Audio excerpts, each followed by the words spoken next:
see what we can do. Got my little camera. I'll get that out of the way.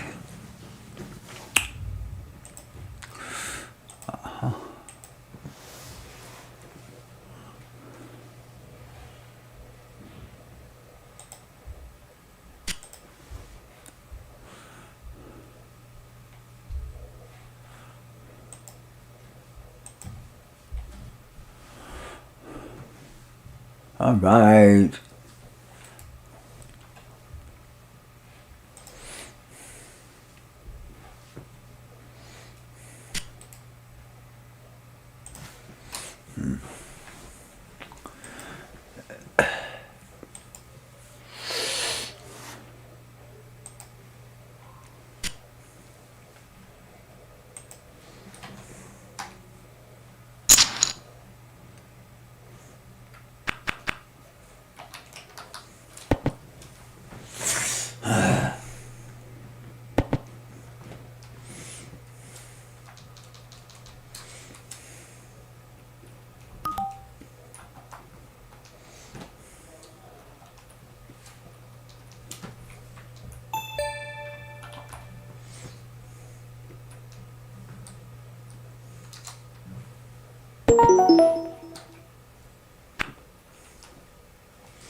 Okay, we're gone. I got to force the board.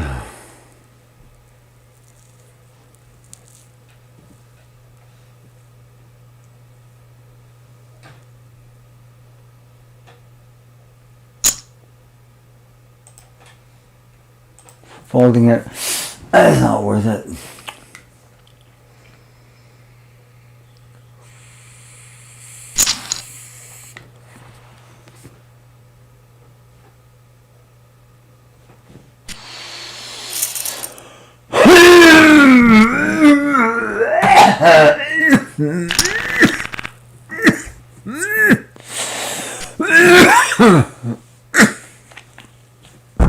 Pardon my coughing.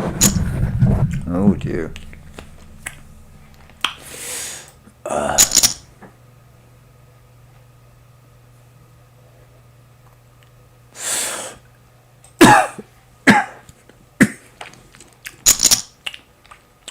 Yeah, play some. Get a little background music going here with royalty-free music. Let's see. Royalty-free music. Vlog blues background music. Let's go to premium and do the search over there, over to music.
Okay, I'm back.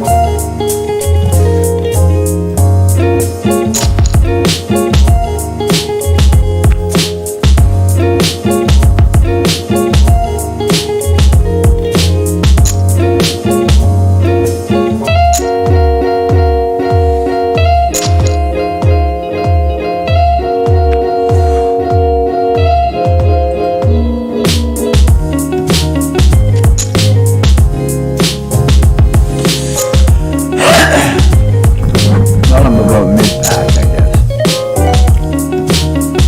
Not getting any cameras or anything.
Okay.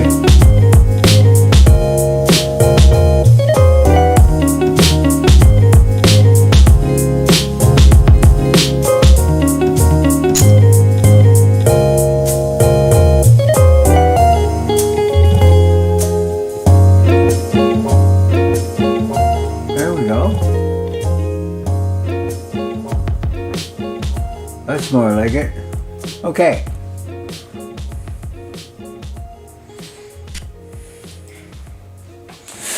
Hello, welcome to the stream. Are you there? I don't know. Let's go.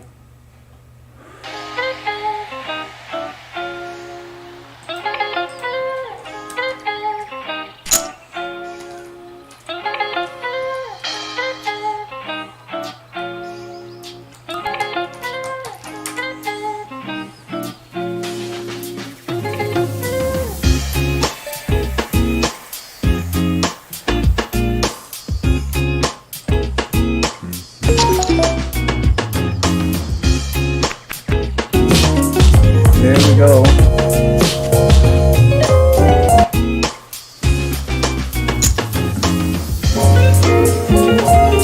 Testing one.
Well, there you go. There we go. That's more like it. Okay.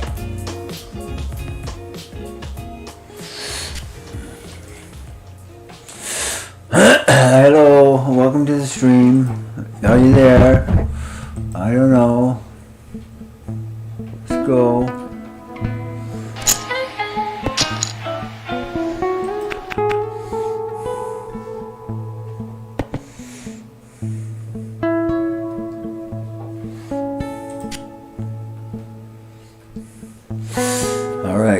Sorry about all. Welcome everybody. I'm Roy. I'm 73 years old. Is anybody out there 73 years old? Anybody?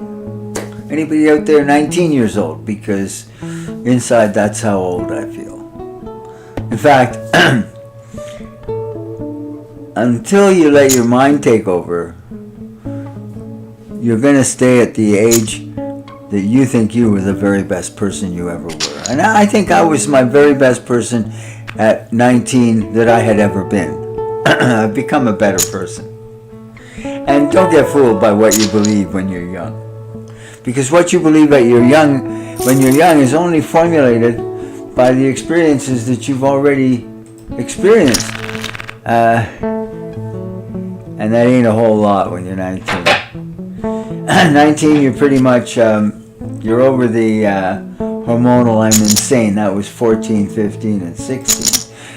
Now you're into the, how the fuck am I going to be the best, how the fuck am I going to fit into society, into my job, into my life? How am I going to be in love with my girlfriend and not marry her? How am I going to get fucked without having to get married? These are really important questions. And they're ones that, frankly, every teenager thinks. But also at 19, you've been told by everybody, hey, you're an adult now. You can go kill people legally as a police officer. You can drink, you can drive, and all those things. But, and you think that, and this is the truth for everybody thinks that what they know is absolutely everything they need to know. Because all we really historically need to know is how to stay alive today. How do you stay alive today? Well, you eat food, you drink liquid, you breathe air. You don't have to have sex to survive. You don't have to have a car to survive. You don't have to have a luxury house on a hill to survive. All you need is air, water, food, and somewhere to keep you warm so that you don't become hypothermic and die. Hypothermia kills more homeless people than anything else every year, worldwide. Thousands of homeless people die because they're cold. And it seems a little difficult, but the intractability of cold is determined by only one thing, and that is physics. Things that are cold or colder will make things that are warm colder if the mass of the cold object is greater than the mass of the warm object. So let's give that a thought for a moment.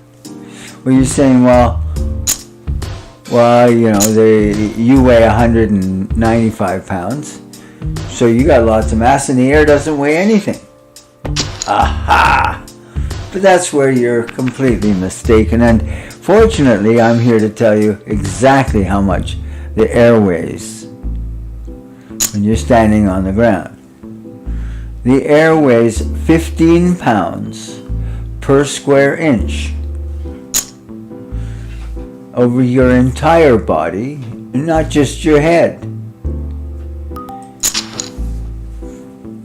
So you're being pressed down by such an enormous weight of air that if it was removed, your blood vessels would explode out of your body, would boil.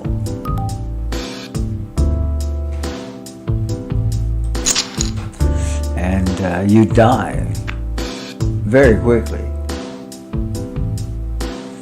I just hit queens and tens. Look at a $2,000 pot. 8, 9, 10 jack queen. Well, he's got a straight.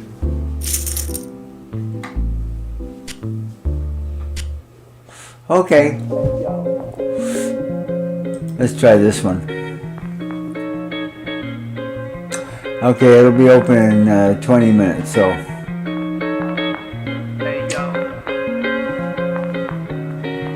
let's just put on some videos. Let's see, what do we got? What can we do here?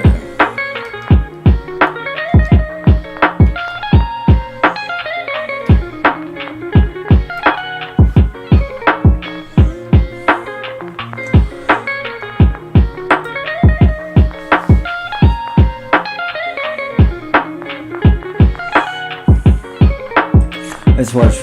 Let's broadcast. What's going on, guys? It's your boy Ethan. The bankroll challenge here is going to take place here at Hustler. Currently, there's a Friday live stream right now. They're playing 100, 200, 400. A little too big. Everyone's too good. So I decided to why not host a very friendly 1-2 game here at Hustler with a bunch of friends. Friend. And we're all using $2 chips because You don't want to do it again. yeah, I would totally never do that to you. But there's 2 tables, just like a very friendly 1-2 game. This is the table that I'm playing on right now, and it's great. So, bankroll challenge here. It's a friendly environment. We're gonna place a lot of fun hands with a lot of fun people, and I have a prank on real quick. But I'm gonna end the outro really soon after I prank him. But it's gonna be a fun session, a lot of fun hands, and let's get into the action. Let's get into a crazy and fun game here at the house. We're playing $1, $2, only using $2 chips because, well, we're all vloggers for clickbait. Anyways, first hand in, there's a $4 straddle on, and I pick up ace-9 offsuit on the button. 2 players limp in for $4, and I decide to put in a raise to 20. 2 players here make the call. Of course, we're not going to get folded in this game. Dustin and Israeli Ron make the call. We're off to a flop, which comes ace-high. So top pair, pretty good. The straddler actually ends up betting $10. Ron makes the fold, and here with top pair, not the best pick in the world against these opponents. Let's just do some funny stuff. We choose a funky action of raising to $26. Actually doing this for value here with top pair, and my opponent makes the call. In the turn comes a blank. Shouldn't change the board too much. He checks it over to me here, and I decide to bet once again. I think I can still be a little greedy, go for value, and bet $40. And once again, my opponent makes the call for $40. Now going to a river, which isn't consequential, but it is a little bit of a dicey spot with an ace and a decent kicker. My opponent checks, and I debate my options. I feel like I've gotten enough value here on the flop and turn. And look, 5 cards, 2 pairs is just pretty easy to make, so I'm not sure how much value I can get. I decide to check this one back. My opponent chose ace-6, and my 9 kicker actually ends up playing, which is sick. I'll win this one. Great start to the session. Of course, in a friendly 1-2 game, we're going to mix in some PLO double with bomb pots. We're going 8 ways to a flop, $10 each. And the flop comes Jack 10-9 to spades, flop 2, 7, 5, 4, rainbow. And I pick up a very interesting looking Queen 8, 7, 5. Good enough for a straight up top and top 2 on the bottom. There's an early position bet of $40. Ron decides to actually raise it up to $120. And with a straight and 2 pair, I decided to just make the call because I think my hand probably isn't that great. Of course, I connect with both boards. I have a strong hand, but it's not the nuts on both boards. And in PLO, the nuts can change really quickly. Anyways, with my hand, I call 2 more players, make the call of $120. It's madness in the streets right now. We're off to a turn, which comes a 9 up top and the ace of spades on the bottom. So no longer with the nuts. I only had the straight anyways, but there's a full house possibility. Ron decides to go all in for like $200. Now onto me. Look, I've got 2 other players behind to act. I have a straight, the second nut straight on the paired board, and just 2 pair, which is no longer top 2 pair on the bottom. So I think it's more than likely that my hand is going to be beat here. I decided to fold this one. And what's crazy is the other 2 players behind to act make the call. So actually insane action. We're gonna sweat this one out. Ron gives me his cards as a sweat. It's Jack Jack 6-3. Oh my goodness. Top boat up top and a straight on the bottom here. We're going to the rivers, which is inconsequential as Ron, showing his cards, ends up winning the whole damn pot. Massive one for a 1-2 game, especially more massive when everyone's using green chips. Incredible start with all the action here, and right after this hand, we see Capron from the Funk Bros winning a massive pot on the other table of the 1-2 game. Stacks 2 players, and Massive pots, lots of blood in the streets, in the 1-2 streets here today. Let's try to get more involved. I think I chose the wrong table because he just has the fucking nuts and then he just gets all the chips. In the next clip here, you see I have pocket tens with the $4 straddle on. 2 players limp, and Karan from close to broke raises up to $24 on the hijack. Action folds to me, I'm on the button, and you know I'm definitely going to raise this one up, especially someone who's capable of raising wide. I raise it up to $100 here. Action folds around to Karan, and he actually 4-bets to $300. Wow. Okay, lots of action here. I'm closing out the action with about $100 behind, and like I said, he's a buddy of mine. We're playing 1-2. Not the typical like bankroll challenge stuff, but here we are. I decide to 5-bet shove for $1,000, and he calls immediately. Wow, over a $2,000 pot immediately into the middle. I show my hand, and he shows Ace Jack. It's a flip, forward it all for a $2,000 pot in the 1-2 bankroll challenge. My opponent wants to run it twice. Of course, let's go for it, and let's go sweat out 2 runouts. Let's go to the action. All right.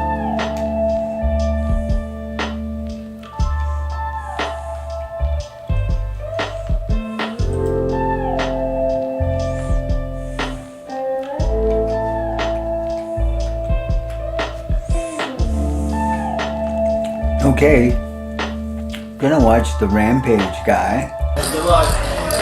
This one, what? Where? It's always good to win the first one. Yeah.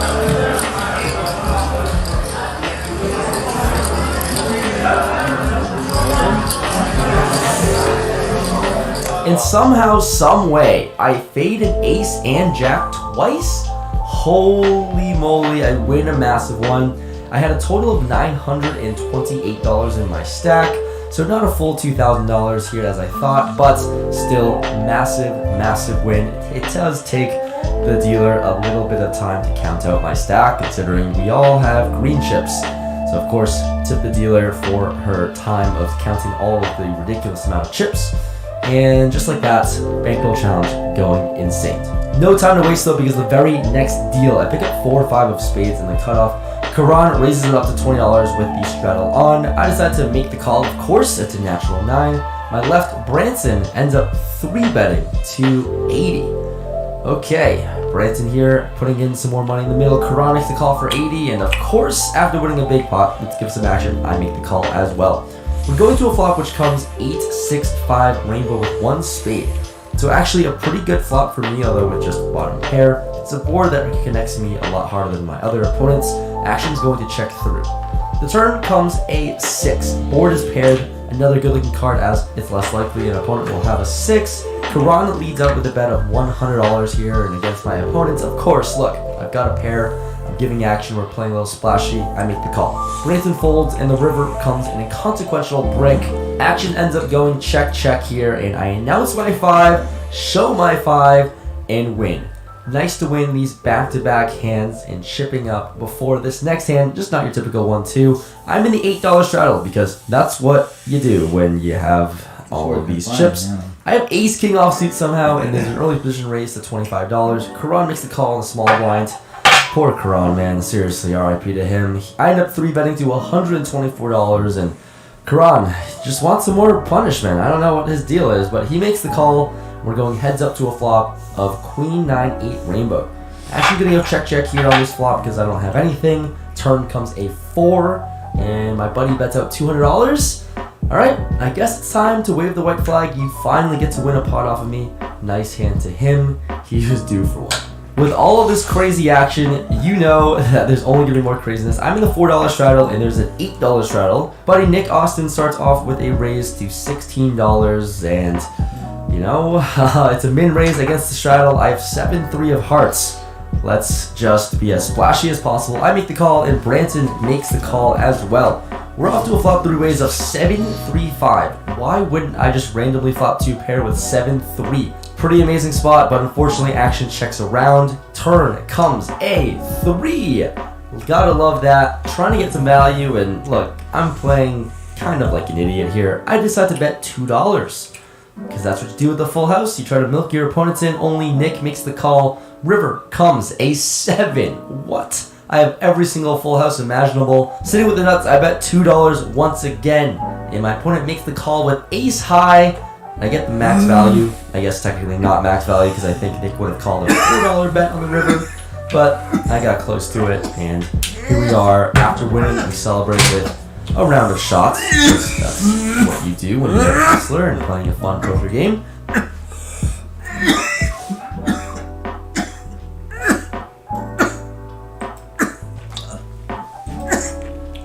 All right. Let's put our game in here.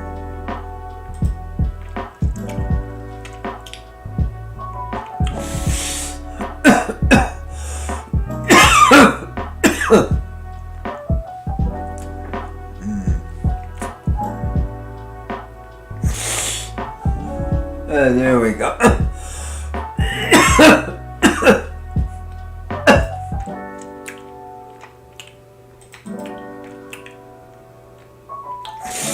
Okay.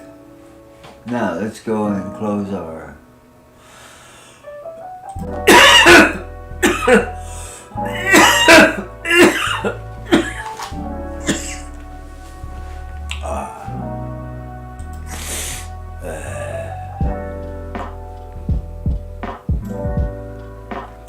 all right, here we go.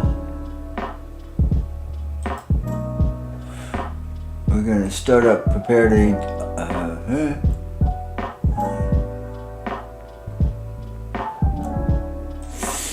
fuck you.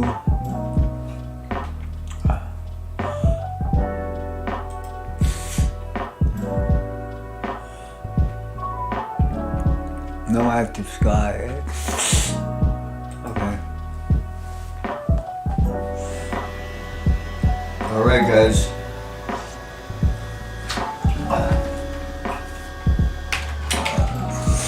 Let's go with. All right.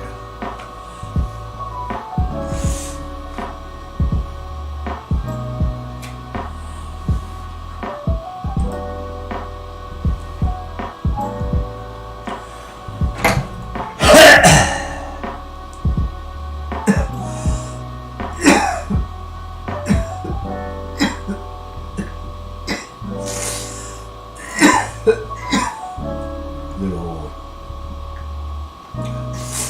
hacking. I'm hacking. All right. Let's put our game in here. Okay. Perfect. Okay, I'm up here, ready to go. We're in. Let's go to Vancouver first. Let's see where we are. Navigation, go to airport. Shows us at Eglin Air Force Base. We're gonna go to my favorite, to Pitt Meadows, British Columbia. We're gonna go on the lineup we're gonna fly to Calgary today. It's gonna be about an hour and 10 minutes, depending on the upper winds. We're going to do 34,000 feet. The plane is a